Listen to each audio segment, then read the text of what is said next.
Hello my fellow whale watchers, welcome to another hangar review. Today we will look at another universal hangar, but this time from Master League 2. A quick reminder, if you would like to have your hangar reviewed as well in one of my next videos, you can find instructions on how to apply for review in this video's description. So let's have a look.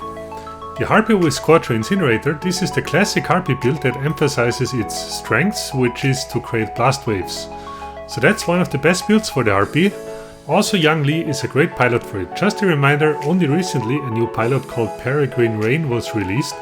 This pilot will buff the Incinerator weapon series by adding defensive mitigation. So definitely a pilot option worth to look into, especially if you run them on robots with many weapon hardpoints, such as the Behemoth or the Typhon. Your module configuration is anti-control, a nuclear amplifier and a heavy armor kit. These are quite good choices, although the armor kit is not really emphasizing the Harpy's strengths. But you also run it with an advanced healing unit, it becomes a bit more effective and probably lets you survive a couple of orbital strikes. So for Master League, just leave it like that. The Capri with 4 scatters. Together with the new cudgels, this is one of the most popular Capri builds at the moment as a close range brawler.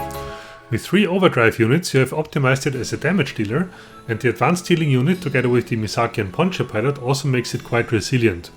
In long terms, you can probably optimize this build a bit with other modules. The strongest configuration these days is with nuclear and repair amplifiers. Just for fun, try to put the 3 overdrives on the Harpy and swap it with its amplifier and its heavy armor kit. This would be a bit more streamlined and maybe you will get a repair amplifier from somewhere, for example through an event chest opening. The Orochi with Devastators, also this is a very popular build. You give it additional layers of survivability by adding 2 cloaking units. In my opinion, it's only worth to run a nuclear amplifier if you manage to stay alive long enough. For an Orochi with close range weapons, this is not trivial. In long terms, you may be better off with running Last Stand or even anti-control, but of course it's your choice.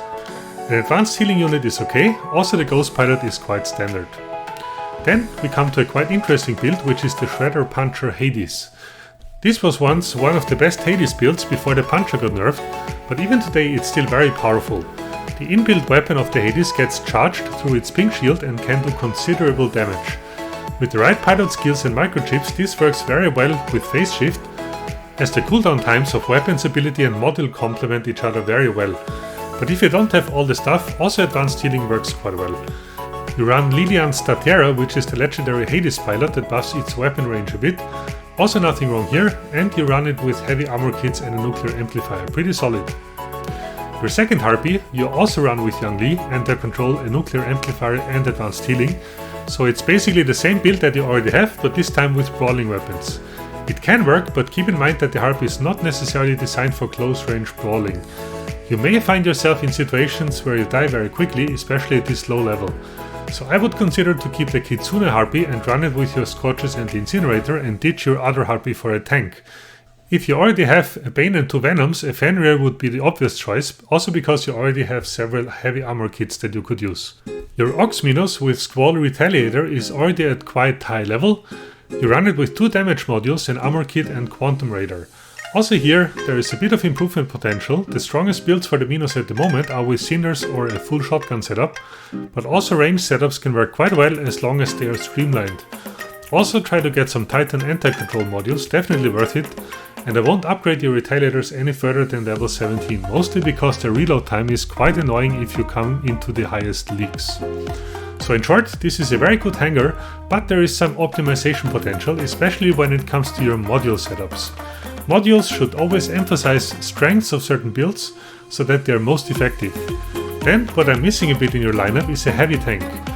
I would give up your level 9 regular Harpy for that. This will increase your competitiveness in beacon games quite a lot. So apart from this, what would I do next? I would upgrade your Capri a bit, you run it as a close range brawler, so you will feel a big difference once it is at MK2 level, preferably with additional defensive modules. Looking a bit into the future, if you should decide to bring a tank at a certain point, I would bring up the level of your Bane, followed by the Venoms in case you should decide to go for the Fenrir. For your Titan, if you like the Minos, try to get 1 or 2 Cinders and start replacing the Retaliators. You will see that it will not only increase your brawling power, but also charge your mothership much faster. So that concludes my hangar review of this Master League 2 hangar. Thanks for watching and see you on my channel.